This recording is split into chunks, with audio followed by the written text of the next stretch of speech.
Friends, ഇന്ന് നടന്ന BFA എക്സാമിലെ current affairs questions ആണ് നമ്മൾ ഈ വീഡിയോയിൽ ഡിസ്കസ് ചെയ്യുന്നത്. 2024 ഓടക്കുഴൽ പുരസ്കാരം ലഭിച്ചത് K. അരവിന്ദാക്ഷൻ. അദ്ദേഹത്തിൻ്റെ ഗോബ എന്ന നോവലിനാണ് പുരസ്കാരം ലഭിച്ചത്.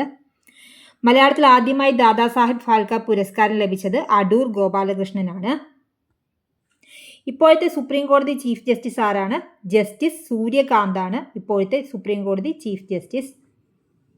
2025-26 വർഷത്തേക്കുള്ള ഇന്ത്യയുടെ കേന്ദ്ര ബജറ്റിൽ പ്രഖ്യാപിച്ച ഇന്ത്യയുടെ ധനക്കമ്മി GDPയുടെ എത്ര ശതമാനമാണ്? 4.4%.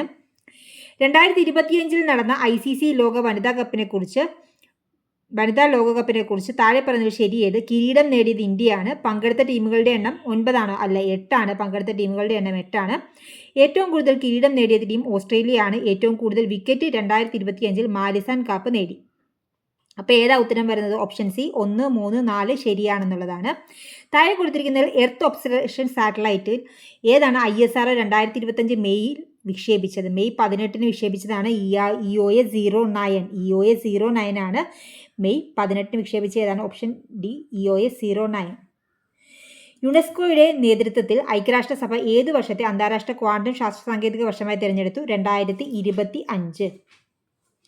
കാർബൺ ന്യൂട്രൽ കൃഷി രീതി നടപ്പിലാക്കിയ ഇന്ത്യയിലെ ആദ്യ സംസ്ഥാനമാണ് കേരളം. കാർബൺ ന്യൂട്രൽ കൃഷി നടപ്പിലാക്കിയ ഇന്ത്യയിലെ ആദ്യ സംസ്ഥാനം കേരളം. 2023 55-ാം ദാദാസാഹിബ് ഫാൽക്കെ പുരസ്കാരത്തിന് അർഹനായത് മോഹൻലാൽ.